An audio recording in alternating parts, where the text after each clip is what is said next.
What's up, everybody? Today, we are going to take a look at Salt and Sanctuary on this episode of Sodukos Spotlights.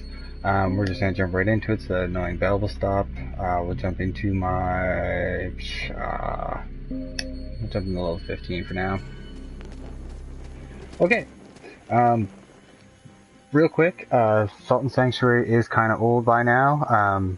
They are making a sequel, finally. It's called Salt and Sacrifice. It was announced, I think, at E3 this year, so if you haven't seen that trailer or video, go check that out right now, because that looks great. We're very excited for that. This is very much a 2D Dark Souls. It's well known that even the devs has said that it was heavily inspired by them. And yeah, ooh, piece of candy. Alright, so, this is a shrine. You can place down clay figures here, and that'll put in the different NPCs.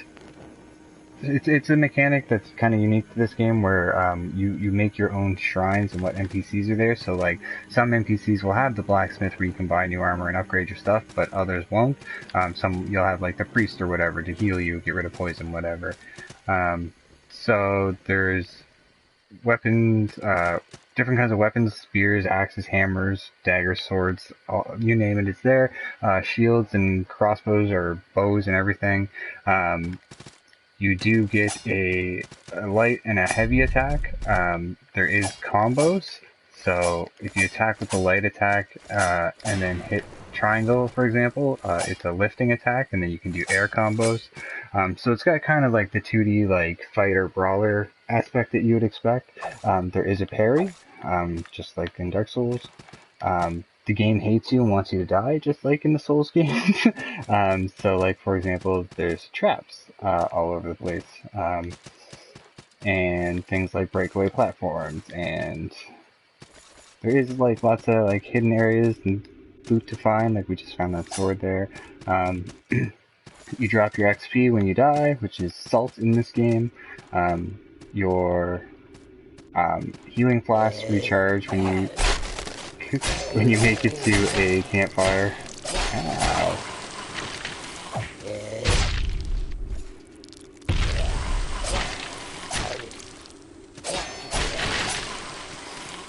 So I reposted the second guy there, and that's why I did the fancy animation and everything. No, you come here.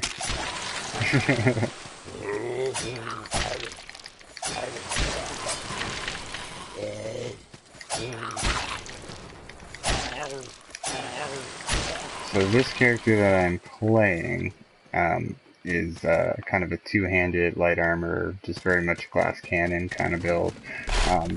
Oh goodness. there is magic. You can get spells and everything like that. There's bosses. There is co-op. You can play with a friend and go through it like that. There is no invading though, no PvP, so you don't have to worry about that part of things. Listen, champ. Don't be rude.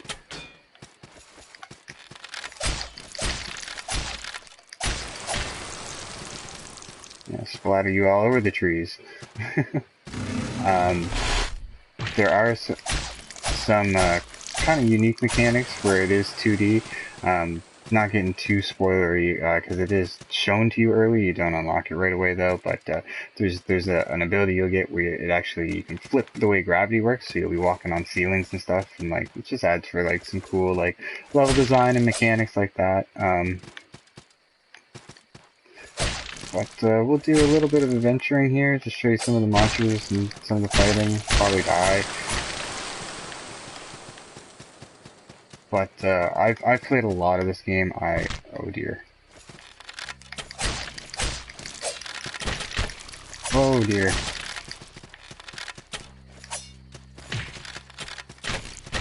Okay. Yep, so like that. It's just like that. Just like a real Souls game. It snowballs and you just... What's a little different is one of those monsters will have a white outline now, and if I kill that monster, I'll get my souls back. Other than that, we're back at the spawn where we started. It's It's just the Souls-like, guys. You can go and you can find shortcuts to different areas. That way you don't have to go the whole way around. There's the map is absolutely enormous, and full of all kinds of different monsters. They do a good job varying monster size as well. Not everything is. I don't know why I can't break this. Not everything is humanoid or human size. Here's a guy that's a little bigger, but that's not even what I mean. I do like that the riposte goes through enemies and can hit more than one.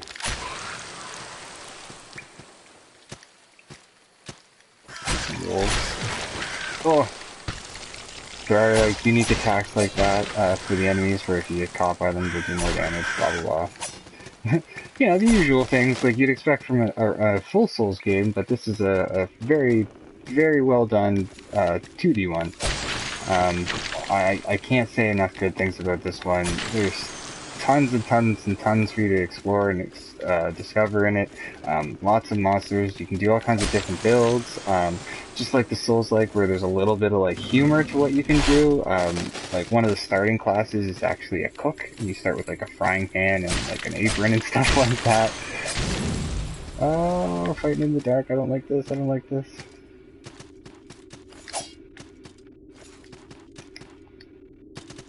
Huh, a merchant.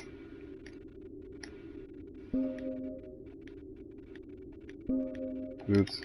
I swear I don't mean to keep talking to him. I've been trying to hit by the whole time. So Lock of Hair is kind of like your Titanite shards from Dark Souls, Demon Souls, where it's used to help level up. Ooh, one thing I do want to show you. Probably easiest if I just die. Obliterated. Alright. I want to show you the way you build your character in this, because it's a little bit different. Oh, here we go. So, it's the giant web. Like, you know I miss. I'm sure you played games like this before. I'm pretty sure the Assassin's Creed leaned a little this way, some of the more recent ones, where it's, you kind of pick, actually, and like, I don't know if anybody played it, but Godfall was another one that had a skills tree kind of like this, where it's like, you pick them and then you can only go to the connected nodes. Darn, I'm forgetting the other game that had this, like, similar kind of like skill tree, but oh, Sundered. Sundered's another one that had it like this. But yeah, and like basically you pick your route through it. So like for example, I can use class 2 swords because I've gone this route. Keep building your way up, and you can get you know, class 3 swords. Like this is the route I'm going. Is I'll end up in here where it's the Postus Paus is like your Estus Flask. But yeah, like it'll keep putting up things, but you can also unlock you know, subclasses if you go different routes. And you can split into more than one tree. You can have direct routes that you just go get a certain thing, like, you know, maybe you want a Berserker, but then you want to, as soon as you get the Berserker class, you split over and start doing magic. Like there's a lot of flexibility to it. So it is different in that way, where you're not just putting up single points. There is routes that you kind of have to follow. It's not just max vitality, max endurance, and roll forever, take all the hits kind of thing. I don't want to show you a whole lot else, just because, as usual, like it's better for you to pick it up and play.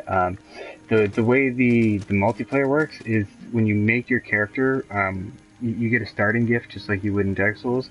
Pick I think it's called the wooden doll or the wooden statue. Maybe it's the wooden idol. But it'll tell you in the item description. But that's what you need for multiplayer, because you actually have to call in the other player at the shrine. So you have to get through the tutorial part, and then at your first shrine, you can start playing in co-op. But other than that, I can't recommend this one enough. If you're looking for a Souls-like, if you're looking for a Metroid-like, if you're looking for something just to play co-op with a buddy, This is a great adventure, a great RPG. It's got a wonderful art style. The atmosphere is very dark and moody. It's got all kinds of twists and turns. It's got great enemies. It's got fun combat. It's a really great game, guys. If you haven't played Salt and Sanctuary, I highly recommend it. I suggest you check it out as soon as you can, at least before the next one comes out. That way, when the next one comes out, you'll be ready to go. So that's gonna be it for this one, guys. If you like the video, as always, smash the like button. If you want to help the channel out, please share the channel. That's how we're gonna grow. And if you want to subscribe, that would be awesome. I do all my videos live. I do post 3 videos a week, but I do them all live when I record them, and then I post them at a later date. So if you want to see a video before it's actually live on the channel, subscribing would be the way to go about that. Thanks for watching, guys. I'll catch you on the next one.